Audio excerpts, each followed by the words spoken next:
This is my treehouse. It's where I put a lot of ceramics on display, and I have a lot of cups and smaller works. Right now I work on larger vessels and small glazed paintings, but this is where I keep the smaller things for the holidays. So people always want to have smaller art objects for Christmas and Mother's Day, and this is where I keep it. The treehouse was completely empty. I used to hang out and take naps up here and do yoga.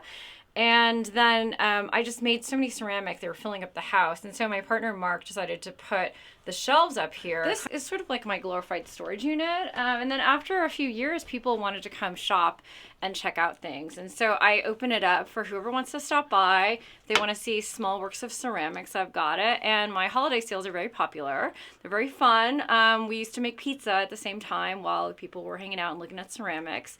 And yeah, and I'm basically known for the really crazy glazes that I make. I do like bubbly, volcanic, drippy, kind of grotesque stuff, like the skin is melting off. That's like my thing. I like things that are kind of gross. So that's my look. So I do a lot of Greek-inspired vessels.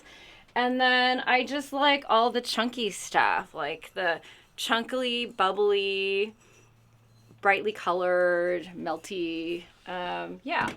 And then I have these raku pieces up here. These are actually, they're really crazy. They bubble and they bubble up, and they're caused by the copper glaze on top. And so when you take them out of the kiln at 1900 degrees, you then throw it into a trash can with burning newspaper. And you close the lid of the trash can and it creates this metallic surface. And so it's a super fun ceramic process.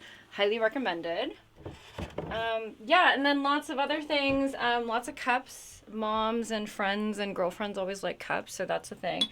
Up here is a Jomon inspired piece. Jomon is a Neolithic Japanese culture, 10,000 BC, that's where they lived, and so they did a lot of smaller face objects. And so I did a series of smaller Jomon pieces, but I made extremely large versions. So I really like this guy. He should live in a garden somewhere. So. And this is a pear-shaped vessel. It's based on a Chinese form, but actually it was 3D printed in clay. I did a residency at UC Santa Barbara where I learned how to 3D render in Rhino and then 3D print in clay. And so the whole thing is extruded from a 3D printer. These are not clay, but I did make them to look like clay. They are infinity paper pulp coat hangers, and so they're instantly hangable. But I did try to make them look like earthenware. I did this at a residency last spring with Marina Kim. So, yeah. And I did these based on Persian cups that I saw in Japan. I went to amazing folk art museums there, and I saw these amazing cups. And these are basically based on that shape. So I like to do really painterly glazes. I like to really load up the colors in the glaze, but all of them refer back to ceramics history.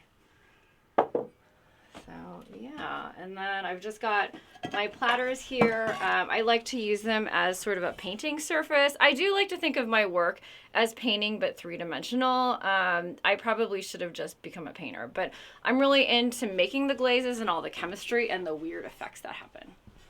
This is based on a cyclitic Greek vessel. I base a lot of my ceramics on historic ceramics history. And so Greek vessels, Chinese vessels, Japanese works, Persian works. I'm really interested in art history and the history of clay and functional ware as well as decorative. I just winged it. I don't have an art education.